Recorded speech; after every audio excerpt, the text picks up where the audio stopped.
Benarkah Tuhan itu hakim yang adil? Pertama, ini baru pengantar. Ada seorang guru mempunyai dua murid. Dua murid ini sangat disayanginya dan sama-sama kualitasnya di hadapan guru. Tapi yang satu lebih cerdas, yang satunya tidak terlalu cerdas.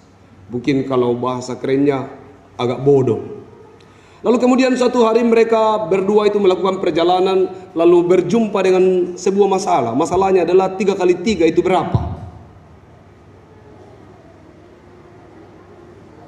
Di tengah kerumunan banyak orang, mereka berdua berdebat. Yang pintar berkata 3 kali 3 9. Yang bodoh berkata 3 kali 3 itu 10. Mereka kemudian karena banyaknya orang, mereka berdebat lalu memutuskan begini. Yang bodoh berkata begini, saya pertaruhkan kepalaku.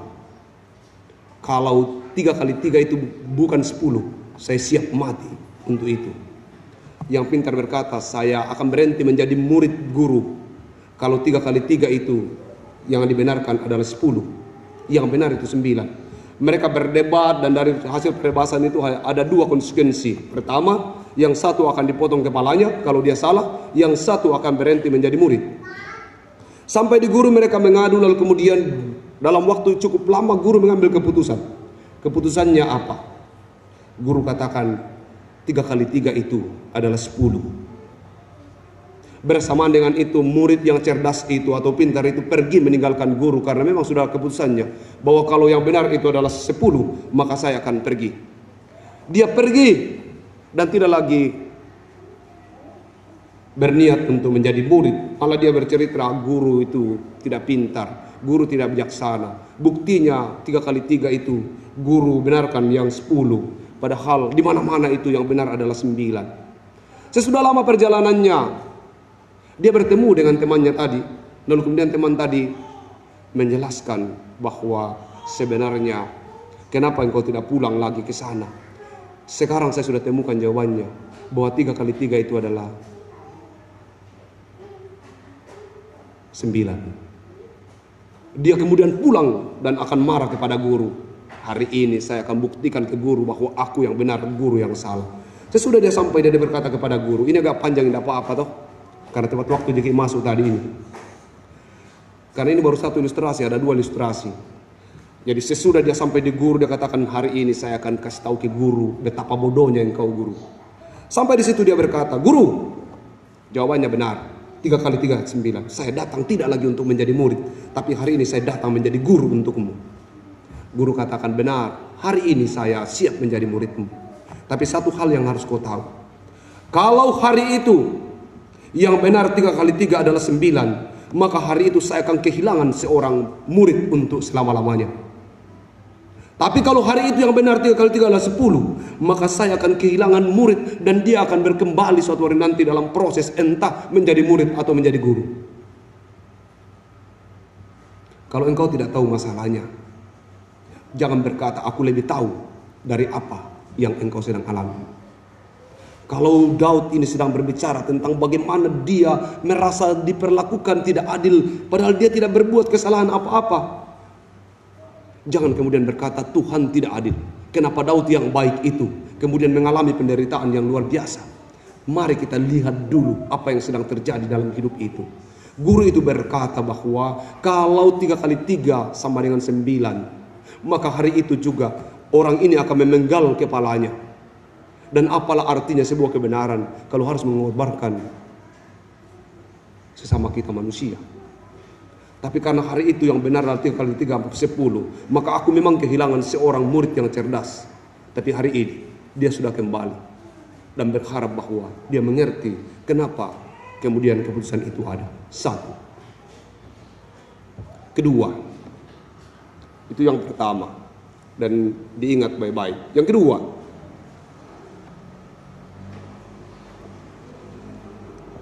tahun 1921 ada seorang pasutri di Swedia mengambil keputusan untuk bermisi pekabaran Injil ke Afrika, yaitu di Kongo Zaire.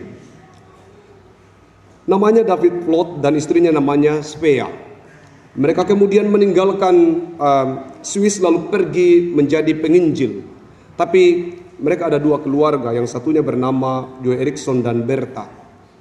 Tapi Joe Erickson dan Berta ada di tempat yang lebih semi kota.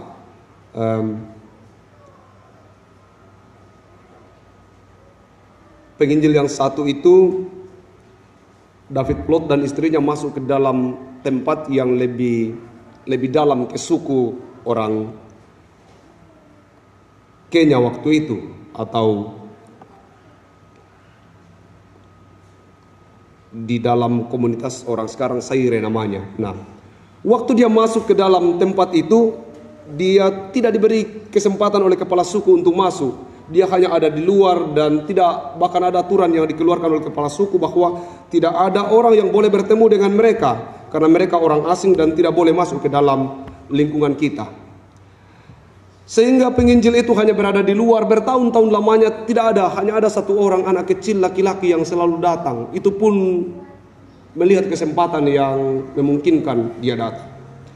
Nah, dalam masa itu penginjil ini merasa bahwa dia sudah gagal karena tidak seorang pun yang datang untuk mendengarkan Injil yang diberitakan. David berpikir bahwa ini kegagalan. Waktu itu istrinya kemudian hamil, lalu dalam keadaan hamil dia kena serangan malaria. Karena serangan malaria yang sangat kuat, maka dia hanya berbaring waktu hamil sampai melahirkan anaknya, kemudian diberi nama Anggi. 1 minggu sesudah melahirkan anak itu, dia mati. Istrinya mati, lalu kemudian dia merasa kecewa sekali sama Tuhan. Kenapa dalam misi penginjilan itu istrinya harus mati dan sekarang dia punya anak namanya Anggi yang harus diurusnya. Lalu kemudian dia berkata, istriku sudah mati, Spea sudah mati, lebih baik anak ini Anggi kutitipkan di teman yang tadi yaitu Joe Erickson. Dia kemudian menitipkan itu, lalu kemudian pulang kembali ke Swiss. Di sana dia mulai tidak percaya dengan Tuhan. Dia membangun usaha tapi gagal. Dia kemudian menikah lagi dan mempunyai 4 orang anak, tapi dia broken home. Dia jatuh ke dalam perjudian dan kecanduan alkohol. Waktu berjalan, Anggi tumbuh menjadi anak dewasa, lalu menikah dengan seorang penginjil. Dalam masa itu dia mendengar ada ledakan penginjilan di daerah Saire. Dia kemudian berkata, perlu kita jejaki ke sana itu. Kenapa ada ledakan penginjilan di sana? Ada 600 orang suku itu kemudian masuk Kristen. Lalu terjadi ledakan yang luar biasa, ada 1.100 jiwa dibaptis dalam peristiwa ledakan penginjilan itu. Mereka berkunjung ke sana dan di sana dia menemukan bahwa ternyata di sanalah kuburan ibunya. Lalu di situ dia kemudian mencari di mana sebenarnya ayahnya. Dia bertanya ke banyak orang, lalu dia menemukan ternyata ayahnya sudah kembali ke kampung. Dia sudah ada di Swedia, sehingga dia kemudian mencari ayahnya. Dia menemukan ayahnya, dan waktu dia menemukan ayahnya langsung berkata begini, Anggi anakku, aku tidak membuangmu. Aku hanya berpikir bahwa engkau tidak akan bisa aku urus kalau engkau bersama-sama dengan aku, sehingga aku titipkan engkau di orang yang lebih pantas mengurusmu, dan tidak usah lagi mengurusku. Bersamaan dengan itu juga dia berkata begini, ayah, aku tahu Tuhan sedang bekerja untuk hidup saya. Dan hari ini saya memberitahu ke ayah bahwa apa yang ayah pikirkan tentang penginjilan yang gagal itu tidak seperti yang Tuhan sedang kerjakan. Hari ini Ruhit Gia Ngedora telah menjadi penginjil hebat. 1.100 orang dikristenkan dalam waktu 3 hari. Dan itu buah dari penginjilan yang Bapak lakukan. Apa yang kita tangkap dari cerita ini? Sesuatu yang kelihatannya tidak lagi bernilai, seperti yang ada dalam pikiran kita. Sebuah perbuatan bagi yang kita lakukan terasa bahwa tidak berdampak hari itu. Tapi serahkan ke Tuhan. Karena cara Tuhan bekerja berbeda dengan cara kita. Apa yang disebut oleh David peristiwa yang gagal, penginjilan yang gagal, Tuhan sedang bekerja melalui anak kecil itu. Dan anak kecil itu kemudian membuat orang di kampungnya menjadi percaya. Lalu kemudian terjadi ledakan penginjilan. Jemaat yang dikasihi Tuhan. Lalu apa hubungannya dengan renungan kita di hari ini? Tuhan, apakah benar Tuhan adalah hakim yang adil? Ada banyak perkara yang tidak selami tentang Tuhan. Di sisi yang lain Allah adalah kasih dan tidak ingin menghukum manusia. Pada tangan yang lain Allah adalah adil dan harus menghukum kita. Bagaimana kemudian kasih dan keadilan Tuhan itu dipertemukan? Sering dan sungguh tak terselami. Berkali kita berkata, di sekeliling kita ada banyak orang jahat. Kenapa saya harus mengalami kejahatan dari orang-orang padahal saya tidak berbuat jahat? Demikian sebenarnya gambaran yang disampaikan Daud di dalam Mazmur tadi. Aku ini bukan orang jahat, tapi kenapa aku dikelilingi orang jahat? Orang jahat tidak akan pernah tidak ada. Orang jahat akan selalu ada. Dan bersiaplah untuk menerima kenyataan itu. Tapi tidak semua kejahatan orang yang terjadi kepada diri kita itu adalah proses hukuman dari Tuhan. Mungkin Tuhan sedang mengatur rencana yang lebih besar. Sayang sekali bahwa sering kita lebih cenderung berhubungan dengan Tuhan untuk persoalan yang belum kita terima. Kita datang kepada Tuhan. Maaf kalau ini kemudian berbicara jabatan. Kita datang kepada Tuhan. Tuhan, kenapa saya belum kepala dinas? Dan terus berkata, Tuhan, kenapa saya belum kepala dinas? Setiap bangun pagi berkata, Tuhan, kenapa saya belum kepala dinas? Berkatalah hal yang berbeda.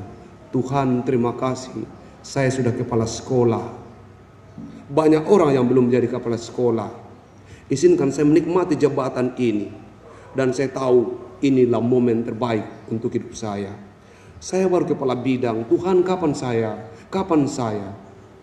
Selalu saja yang kita perhubungkan dengan Tuhan adalah hal yang belum kita gapai dalam hidup ini. Rubah hidupmu. Katakan kepada Tuhan, terima kasih untuk pencapaian hari ini. Terima kasih untuk rekor yang Tuhan berikan kepada saya hari ini. Ada banyak yang memang saya inginkan, tapi saya mensyukuri apa yang sudah terjadi sekarang. Akan ada banyak orang jahat dan tidak akan pernah tidak ada orang jahat. Lalu bagaimana kita mengalahkan yang jahat? Tuhan tidak akan pernah turun tangan kemudian katakan buang semua orang jahat. Tidak. Mari kita perbanyak orang baik supaya jumlah orang jahat itu sedikit. Mari dorong sesama kita untuk menjadi orang baik. Di mana-mana kita berjumpa dengan orang, ajar dia untuk menjadi orang baik. Ajar dia menjadi orang baik. Sehingga kalau di Topoyo ini ada lebih banyak orang baik daripada orang jahat, maka pasti yang menang adalah yang baik. Jangan takut dengan kejahatan. Latih dirimu untuk menjadi orang baik. Sebarkan kebaikan, lalu kemudian engkau akan berjumpa dengan realitas bahwa di mana orang baik itu banyak, di situ kejahatan akan sedikit. Tapi di mana orang jahat lebih banyak, maka di situ kejahatan akan menguasai segalanya. Sungguh Daud berteriak, Tuhan, kenapa harus terjadi seperti itu? Yang Tuhan mau katakan, tetaplah baik di tengah-tengah kehidupan orang jahat ini. Tetaplah baik sekalipun engkau sedang menderita. Bermasmurlah, ceritakanlah bagaimana Tuhan mengasihi hidupmu. Jangan selalu suka menceritakan hal-hal yang belum Tuhan berikan kepadamu. Apa kau, Malaiko, kau lebih beruntung. Saya kasihan, selalu kasihan. Tidak pernah hidupnya tidak kasihan. Berjumpa dengan siapapun, saya kasihan. Saya kasihan. Sekali-kali engkau berani menceritakan bahwa hidup saya ini dipelihara oleh Tuhan. Hidup saya ini adalah hidup yang terberkati. Sehat yang kumiliki sekarang pemberian Tuhan. Harta bendaku adalah kepunyaan Tuhan yang pantas aku syukuri. Kalau engkau sudah bersyukur atas apa yang Tuhan perhadapkan kepadamu hari ini, percayalah bahwa Tuhan akan mengatur yang lebih baik. Berkat Tuhan itu ready. Saking ready-nya sebenarnya, lebih ready dari Lazada. Tapi kenapa Tuhan belum kasih ke kita? Ada alasannya. Mungkin persoalannya 3 kali 3 adalah 10. Mungkin persoalannya 3 kali 3 adalah 9. Yang mungkin hari ini belum bisa Anda jawab. Dan Tuhan sedang memproses hidupmu untuk menjadi orang pintar yang lebih bijaksana. Bukan hanya pintar secara pengetahuan. Mungkin hari ini engkau merasa bahwa sudah 10 tahun saya di Tupoi 3. Belum ada apa-apa. Teman sudah begini, teman sudah begitu. Saya belum. Mungkin Tuhan sedang bekerja lewat anak kecil tadi, seperti yang dialami David. Bersabarlah. Jangan langsung katakan, Tuhan, sayonara, Engkau tidak mengasihiku. Aku sudah melakukan banyak hal. Aku sudah bekerja untuk pelayanan. Aku sudah melakukan ini dan itu. Tapi kenapa hari ini belum satu pun orang di dalam suku itu yang bertobat? Mungkin itu juga sedang kita hadapi sekarang. Melihat kenyataan di sekeliling kita. Sahabat-sahabat kita di mana kita sama tapi kemudian sudah ada pada taraf hidup yang lebih baik. Jangan berkata, sudah saya pulang saja ke kampung. Tuhan sudah lupakan saya. Tidak. Tetaplah berpengharapan. Karena mungkin Tuhan sedang bekerja seperti Tuhan bekerja dalam kisah cerita menginjil tadi. Berlindunglah pada Tuhan. Karena Dia adil. Ada banyak hal yang sepertinya menurut kita ini tidak adil Tuhan. Berpikir terus lalu berkata, pasti ada rancangan Tuhan. Jangan berpikir kalau sesuatu terjadi itu adalah tindakan ketidakadilan Tuhan. Tidak. Tuhan sedang memproses hidupmu. Sekali lagi dan terakhir, berkat Tuhan itu ready. Saking ready-nya dia melampaui barang-barang yang ada di Lazada. Tapi kenapa Lazada belum mengirim barang itu kepada Anda?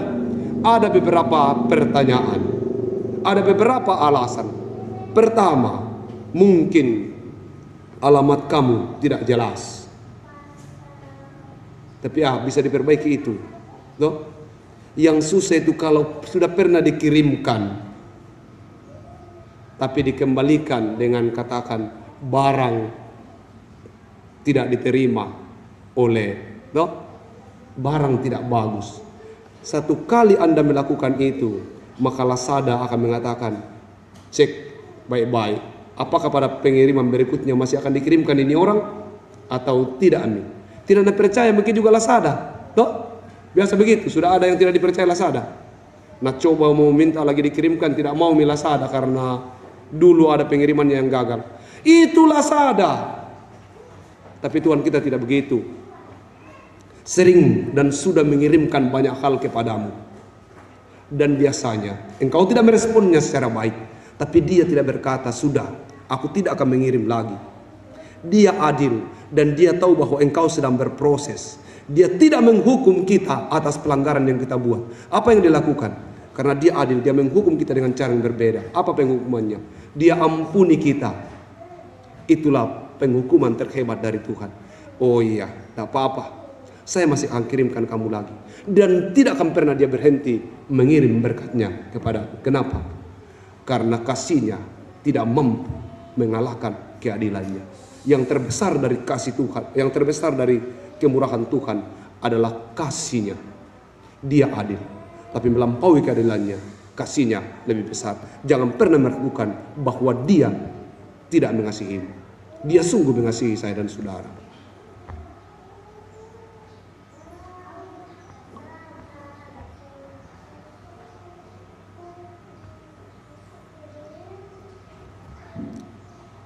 Akan ada topan selama Anda ada di dunia ini. Berlindunglah kepada Tuhan. Meski semesta goncang, Tuhanlah perlindungan. Kiro Jemaat 440.